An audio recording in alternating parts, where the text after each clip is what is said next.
নানা চড়াই উতরাই পেরিয়ে মার্কিন বাজারে ঘুরে দাঁড়ালো বাংলাদেশের তৈরি পোশাক রপ্তানি। গত নভেম্বর পর্যন্ত নেতিবাচক প্রবৃদ্ধিতে থাকলেও 2024 সালের মোট হিসাবে বছর ব্যবধানে বাজারটিতে রপ্তানি আয় বেড়েছে প্রায় 1.25%। দেশটির বাজারে এ খাতে রপ্তানির শীর্ষে আছে দক্ষিণ পূর্ব এশিয়ার দেশ ভিয়েতনাম। যুক্তরাষ্ট্রের বাণিজ্য দফতরের অধীনে অফিস অব টেক্সটাইল ও অ্যাপারেল প্রকাশিত সবশেষ প্রতিবেদন বলছে, দেশটিতে গত বছর বাংলাদেশ থেকে তৈরি পোশাক গেছে 734 কোটি 28,46,196 ডলারের। আগের বছরের তুলনায় যা 0.1% বেশি। অথচ 2022 সালের পর বাজারটিতে রপ্তানি আয় কমেছিল 25% বেশি। যুক্তরাষ্ট্রের বাজারে গত বছর চীনা পোশাকের রপ্তানি আয়ও বেড়েছে।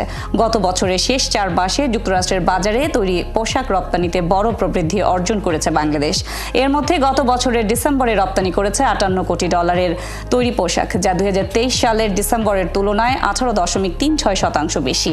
যদিও গত নভেম্বরের আগের বছরের একই সময়ের তুলনায় রপ্তানি বেড়েছিল 41%। এভাবেই এক বছরের ব্যবধানে তৈরি পোশাকের বড় বাজার যুক্তরাষ্ট্রে ঘুরে দাঁড়াতে শুরু করেছে বাংলাদেশ।